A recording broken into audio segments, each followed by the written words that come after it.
समोरच्या बाजूने अजित पवार यांच्या गटाकडून मुदतवाढ मागण्यात आली। आमच्या वकिलांनी त्याला विरोध केला, पण अध्यक्षांनी त्यांचा निर्णय घेतला आणि त्यांनी आता 23 तारखेपासून हिअरिंग ठेवलेलं आहे।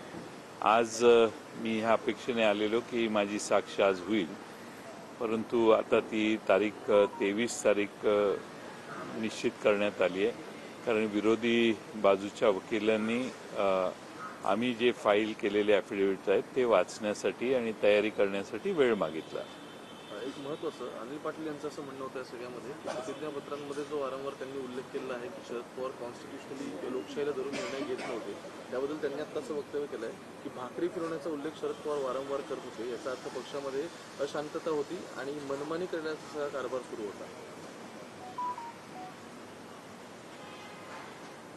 अनिल पाटील 2019लाच आमच्या पक्षात आलेले आहेत, त्यामुळे भाकरी फिरवण्याचा आणि त्यांचा काही संबंध येण्याची आवश्यकता नाही आहे, कारण तेच मुळात अजून आमचा पक्ष कसा चालतो याची माहिती त्यांना नाही आहे।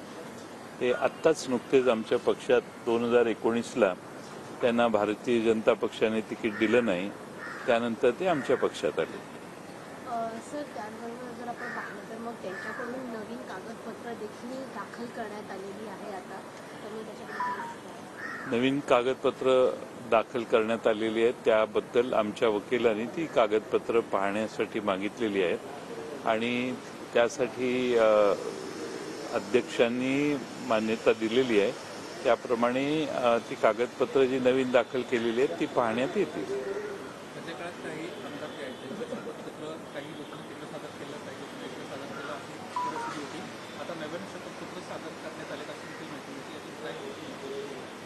माहीत नाही मला काय सादर करण्यात आले आणि कुणी सादर केलेले आहेत।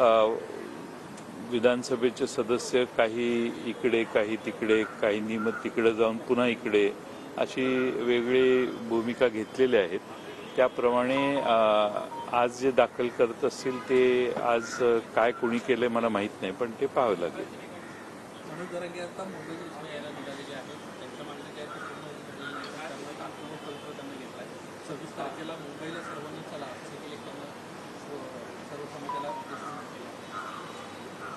सरकारने वारंवार आश्वासनं दिलेली आहेत।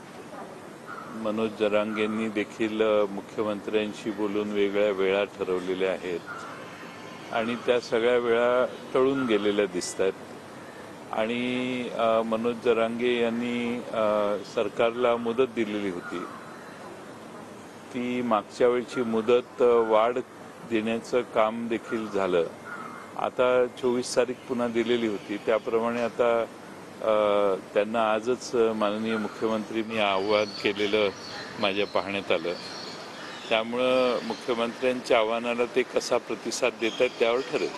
25 तारखेला तुम्ही असं सांगितलं की येणाऱ्या 25 तारखेला तुम्ही लोकसभा निवडणुकासंदर्भातले जागा वाटपाच्या चर्चेसाठी जाणार आहात।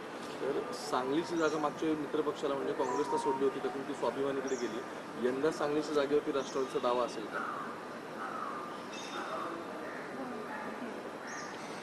मला असं वाटतं की अशा इंडिव्हिज्युअल जागांच्या विषयी जाहीर भूमिका मांडणं हे आमच्या महाविकास आघाडीच्या चर्चेत अडथळा ठरू शकतं,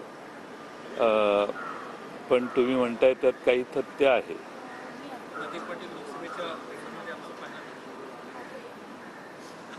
हे त्यांना विचारलं पाहिजे, मला कसं माहिती।